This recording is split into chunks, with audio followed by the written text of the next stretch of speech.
राजस्थान में 145 सीट आएगी बीजेपी के, जिसमें दातारामगढ़ 20,000 से जीतेगी। पहली बार कोई गरीब आदमी चुनाव लड़ने के लिए मैदान में उतरा है, जिसका नाम गजानंद जी कुमावत है। तो कांग्रेस में हो रहा है भाई साहब, क्यों एक ही पार्टी उसका बाप बन गया, उसके बाद में वीरेंद्र जी आ गए, वापस वीरेंद्र जी आने वाले, बताओ कैसे चलेगा? और नहीं है क्या कांग्रेस में? यहाँ से जातिवाद के ऊपर वोट पड़ते हैं, जातिवाद से आपके जातिवाद के डिवाइड हो गया वोट। अब की बार दातारामगढ़ में पहली बार कांग्रेस मुक्त दातारामगढ़ होगा। कांग्रेस के राज से जो गुंडागर्दी हुई है, भूमाफिया पनपे है, उनसे बिल्कुल जनता त्रस्त है। 8 सीट बीजेपी को प्राप्त होगी, एक भी सीट कांग्रेस को नहीं मिलेगी। वंशवाद की राजनीति की है इन्होंने, अत्याचार किया है महिलाओं पे, तो अत्याचार की वजह से डॉक्टर रीटा सिंह जी इनके खिलाफ गई है। नहीं, अपनों का काम होता है, यहाँ पे जनता की सुनाई नहीं होती। जाति नहीं आई है, ये अपने मन से आई है यहाँ, ये गजानंद कुमार के लिए आई है, ये गजानंद कुमार जीतेगा। क्या नाम है तब आपका? हनुमान सिंह। क्या लग रहा है माहौल, क्या लग रहा है राजस्थान का माहौल बदलेगा क्या? राजस्थान में 145 सीट आएगी बीजेपी के, जिसमें दातारामगढ़ 20,000 से जीतेगी। कन्फर्म श्योर एंड सर्टेन, केवल निर्वाचन आयोग को प्रमाण पत्र देने की जरूरत है, गजानंद बराबर जीतेगा, कोई दो राय नहीं है इसमें। और बीजेपी को 145 सीट आएगी बराबर। ये कह रहे कि 145 सीट बराबर आएगा, लग रहा है क्या 145 बराबर आएगा सर एकदम। क्यों आएगा? रीजन, ये तो पहली बार चुनाव लड़ रहा है ना, इनके काम काज से दिख रहा है ना। एक संगठन का आदमी है, 20 साल तक दरी बिछाई है, इसके कोई वाद विवाद नहीं है, कोई प्रतियोगिता नहीं है, सर्वसंपन्न आदमी है, पूरी पार्टी साथ है, पूरी पार्टी साथ है इसके, कोई पार्टी में फूट नहीं है। गजानंद 20,000 वोटों से ज्यादा से जीतेगा, इसमें कोई दो राय नहीं है। तो जो पुराने वाले आपके विधायक है वो काम नहीं किए हैं क्या? 40 साल से सुनने में आ रहा है कि वो विधायक रहे हैं, कोई काम नहीं किया। दांता में पानी मरता, तिसा मरता, सारा टैंकर को पानी पे, कोई रोड नहीं है, कोई काम नहीं किया। तो 40 साल से फिर वो जीत कैसे रहे अगर वो काम? जातिवाद के ऊपर वोट पड़ते हैं, जातिवाद से आपके जातिवाद के डिवाइड हो गए वोट, 4 जगह डिवाइड हो गए। गजानंद जी जीतेंगे sure and certain, not authorise for the. अभी भी जातिवाद, एक मिनट, अभी भी जातिवाद लग रहा है कि बढ़ रहा है? नहीं, अभी जातिवाद नहीं है कुछ भी। गजानंद जी के लिए 1% भी जातिवाद नहीं है। 40 साल से हैं, वो कैसे हराएंगे? ये 40 साल से जनता को मूर्ख बना रहे हैं लोग। अब जनता समझ गई और अपनी समझदारी से पूरा काम करेगी जनता। कैसे करेगी? जातियों को देख करके या फिर वो आदमी नहीं, आदमी कैंडिडेट को देख के सब काम करेगी वो। कैंडिडेट को देख करके वोट देना, पार्टी से जो है कि कोई पार्टी से परिवार से टिकट दिया है तो इसी को वोट मिलेगा अब की बार। वहाँ कोई पार्टी में कोई ये नहीं देखता है, संगठन नहीं देख रहा है, एक साधारण परिवार को दिया टिकट। लगता है कि आपके नेता अगर चुनाव जीत कर आएंगे तो गरीबों पे जो विशेष करके ध्यान देंगे, जो होता है कि शिक्षा व्यवस्था होता है, परिवार से गरीबों पर तो ध्यान देगा ही देगा। ये तो खुद ही गरीब आदमी है, ये खुद ही गरीब है। पहली बार कोई गरीब आदमी चुनाव लड़ने के लिए मैदान में उतरा है, जिसका नाम गजानंद जी कुमावत है। पहली बार, फर्स्ट टाइम जो कोई गरीब परिवार से चुनाव लड़ रहा है मैदान में। माहौल बना लेंगे बहुत ज्यादा। इसके बाद लोकसभा का चुनाव भी है, तो वहाँ भी और यहाँ भी खेला होगा क्या? भी दोनों तरफ खेल होगा। 101%। मोदी के सामने कोई टिकेगा ही नहीं, सब भाग जाएंगे। मोदी के सामने तमाम लोग फेल। 500 सीट आएगी मोदी की, अब की बार 500 सीट मोदी के सामने कोई नहीं टिकेगा। 25 की 25 सीट राजस्थान में पहली बार भी मोदी जी के लिए 25 की 25 सीट राजस्थान ने दी है, और अब की बार भी 25 नहीं, अगर 27-30 भी होने सीट तो भी मोदी जी के लिए वो 31 भी जाएगी। चुनाव से पहले वो तमाम मोबाइल बांट रहे हैं, तो चुनावी फायदा उठाना चाहते हैं क्या? मोबाइल बांटना एक उनके लिए एकदम गलत है। जो स्कूल में पढ़ने वाली बच्ची है उनके लिए मोबाइल किस काम का है? जो विधवा वर्धवा 90 साल की औरत है जिसको दिखता भी नहीं है, मोबाइल वो कैसे चलाएगी? मोबाइल बांटने वाली स्कीम एकदम बंद, खत्म उनकी। अगर उनको कोई बांटनी स्कीम थी तो घर के सिलाई मशीन देते जिससे किसी का कोई भला होता।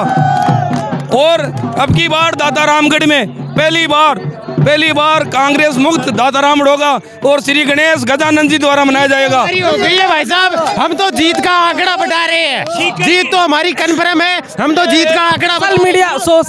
सवाल ले लीजिए, सोशल मीडिया पे एक वायरल भी हो रहा है, जैसे ये कह रहे हैं कि राजस्थान में इस दातारामगढ़ विधानसभा से कांग्रेस को मुक्त कर दूंगा, तो कुछ लोग ये भी कह रहे हैं कि मैं लोकसभा जो चुनाव होगा वहां भी कांग्रेस मुक्त करने वाला। सभी जगह से यहाँ दातारामगढ़ में कांग्रेस मुक्त है।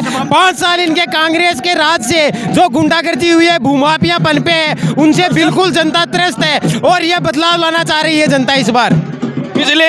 पिछले 2 चुनावों में भी 500 और 950 वोटों की हार हुई है बीजेपी की। अब की बार वैसी हार नहीं होगी। 20,000 वोटों से जीतेंगे गजानन जी।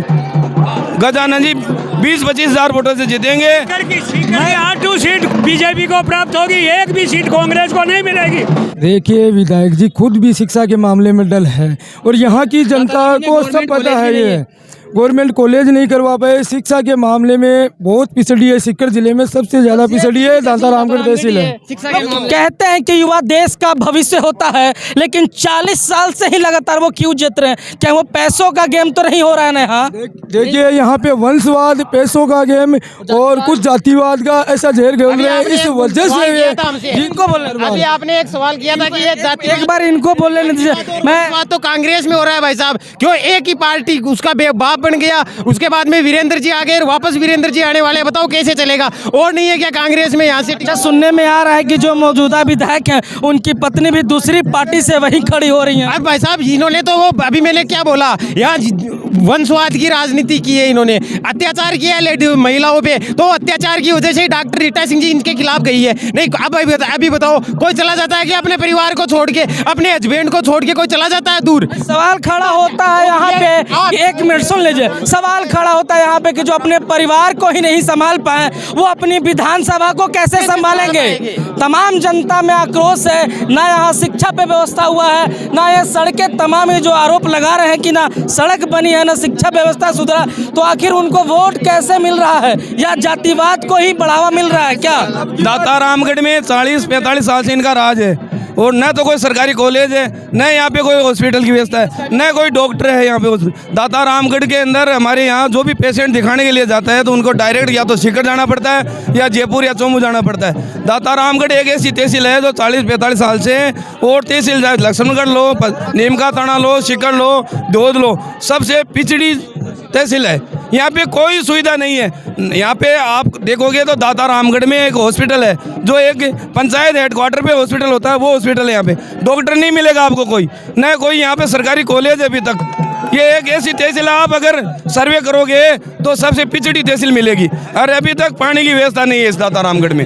क्या ये तमाम आरोप लगा रहे, ना पानी है ना शिक्षा है, तो सवाल है कि भी वीरेंद्र बन के बैठा है, अपनों का काम होता है यहाँ पे, जनता की सुनाई नहीं होती। और 40 साल से ये आ रहे परिवारवाद और जातिवाद। और सवाल खड़ा होता है कि जनता क्या सिर्फ वोट देने के लिए पैदा हुआ है क्या उनको? नहीं, अभी इसीलिए तो बदलाव हो रहा है ना, गजानन जी को लेके आए हैं। 25 से 30 हज़ार वोटों से जीतेंगे गजानन जी यहाँ से। क्या लग रहा था, बदलाव होगा इस बार यहाँ? हाँ बिल्कुल बदलाव होगा। किस मुद्दों पे होगा? मुद्दे कांग्रेस का आज तक राज रहा है, इन्होंने कोई विकास नहीं किया। दाता रामगढ़ तहसील सबसे पिछड़ी हुई तहसील है साहब, और यहाँ बीजेपी का आना बहुत ज़रूरी है क्योंकि विकास के लिए जनता खूब प्रयास, मतलब खूब दिनों से इंतजार कर रही है। अच्छा ये बताइए आपके यहाँ विकास हो सकता है अन्यथा, क्योंकि 40-45 साल से यहाँ नारायण सिंह जी का राज रहा है। आओ आप मुझे ये बताओ, आप आपके जाहिर सी बात है बेटे हैं बेटियां हैं, उनको अच्छी शिक्षा मिला क्या? शिक्षा में मतलब पिछड़े हुए हैं क्योंकि जो असली ज्ञान है वो खत्म हो रहा है, और जो मतलब शिक्षा भी यहाँ मतलब कॉलेज। लड़कियां सेफ है क्या यहाँ पे? नहीं है। हर दिन 18 लोगों के साथ बलात्कार आज भी हो रहा है। बिल्कुल हो रहा है, मतलब सेफ कैसे हो सकती है?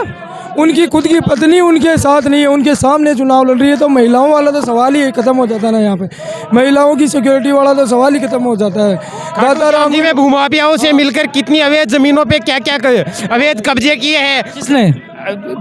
इनकी टीम ने, और वीरेंद्र सिंह जी के संरक्षण में किया है इनकी टीम ने। विधायक के संरक्षण में जो है कि जमीन भी कब्जा किया जा रहा है। हाँ बिल्कुल खूब हुआ। गुंडागर्दी इतनी हुई है दाता रामगढ़ में, आज तक चौधरी साहब के साथ, वो उनके टाइम पे नहीं हुआ था, वीरेंद्र के टाइम पे इतनी गुंडागर्दी हुई है दाता रामगढ़ में। सरकारी अफसर भी गुंडागर्दी करते हैं क्या विधायक के संरक्षण में? करते हैं, वो उनके संरक्षण में देते हैं, उनके संरक्षण में करते हैं। सरकारी अफसर सारे दबे हुए हैं, उनकी वजह से वो मजबूर है, वो मजबूर है। कहीं सुनवाई नहीं होती है। पिछले 2 बार इलेक्शन हुए, वहाँ पे 1000 से कम का अंतर रहा है यहाँ पे। तो बात थी विधायक की, जो आपके सांसद हैं, सुन लीजिए, जो आपके सांसद हैं वो आपके गांव में भी घूमते हैं या सिर्फ वोट के लिए ही आते हैं? नहीं बिल्कुल सांसद जी तो घूम रहे हैं। क्या आते हैं। घूम रहे हैं। सांसद जी आते कैसे नहीं है?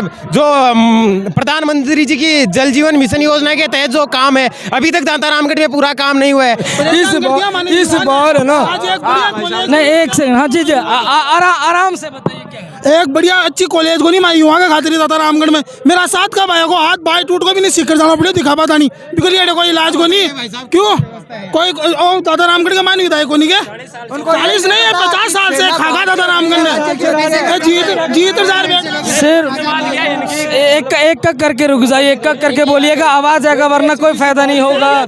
जाति नहीं आई है, ये अपने मन से आई है यहाँ, ये गजानंद कुमार के लिए आई है, ये गजानंद कुमार जीतेगा। आम लोग आप देख सकते हो